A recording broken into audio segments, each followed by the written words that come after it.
Alright, what's good, everybody? First thing I want to say is Merry Christmas to all of you guys out there.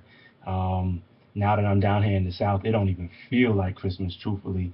Man, we got sunny skies, no snow on the ground. It ain't even that cold like compared to back home in New York, man. But regardless of that, Merry Christmas. I'm glad to see that most of you guys have made it to see another Christmas, and we're almost at the end of the year. I pray that all of you guys make it to see 2014, a new year. There's some people who haven't made it, but we're gonna believe and we're gonna have faith that everybody listening to this will make it. What I wanted to do really quickly is, in the last video, I spoke about taking risks towards the end of the video, but I wanted to just expound upon that a little bit more.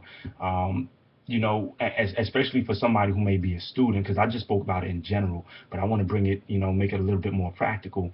And the thing about it is, when I talk about taking risks, when I say risk, what we have in this society a lot is somewhat of an epidemic where people try to force you into a box and say that in order for you to be successful, or what's the determining factor as far as whether you have made your contribution to society or not is often based on whether or not you're making a certain amount of money, or whether you're in a certain type of prestigious, or what they consider prestigious, career.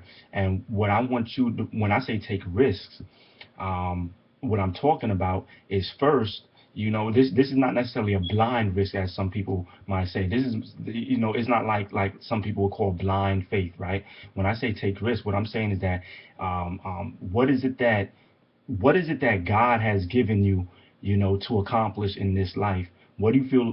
What kind of career do you think He has called you to be in? What kind of gifts and talents has He given you that might help give you some information as to what direction in life you should head in? And why I talk about that is because you have so many people who they feel like they have to be a doctor, or they feel like they have to be a lawyer, and those are great things by all means. Some people feel like they have to be, in certain types of careers, when maybe that's just not where you are supposed to be. But I'm not just saying to just blindly jump into another career, into an unconventional career. Maybe you're supposed to be a business owner.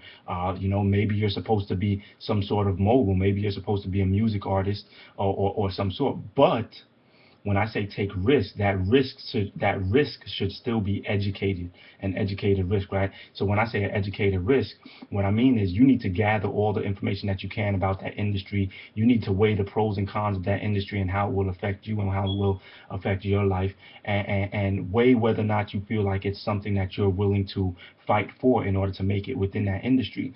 And if at the end of the day you feel like that's the industry, sorry, and hey, maybe it might be the ministry, but if you feel like that's the industry that you've been called to be in, then by all means, man, step out on faith and go in that direction. And the reason why I call it a risk is because it's going to be the very thing that a whole bunch of people say for you to not go into. It's going to be the very thing that people say, it's not going to work out for you. And really, at the end of the day, they want the best for you. Don't get it twisted. Like, they really want to see you succeed, and sometimes they speak like that because they're fearful for your future, and they want to see you make it and survive, right? But you have to know what in your heart, what it is that you've been called to do. And I was reading this book by Jim Rohn, man, and one of the key words that he was talking about, and I think that this is effective, especially in terms of taking risks. And you have to be willing to risk this to a certain extent if you're going to get what it is that you want. I want you to think about this for the year 2014 coming up. The key word that you need to incorporate into your life is no. And the reason why I say that is because so many times you get caught up, hanging with friends and being around certain people, and that's all well and good, but sometimes it takes so much time away from you really sitting down and buckling down and focusing on. I know me, I'm a very gregarious or social person, so I love to hang out, but what I've had to learn to do is to be willing to say no, even when people are like, yo, you seem like you being antisocial or what have you. It's not that I want to be antisocial, but it's that I've wasted so much time already in the past. I know that I don't have much time to waste in the future, so I have to be willing to say no to some things if I'm going to accomplish the things that I want to with the rest of my life. You know what I'm saying? So when I say take risks, that's risky because you are going to have some people who might feel like, oh, we're supposed to be friends, we're supposed to be boys, and yet you're not setting the time out for me over here that you used to, or what have you.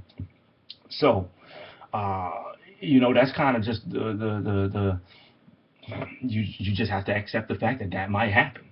That just might happen. So I just want to leave you guys with that. I want to clarify that up.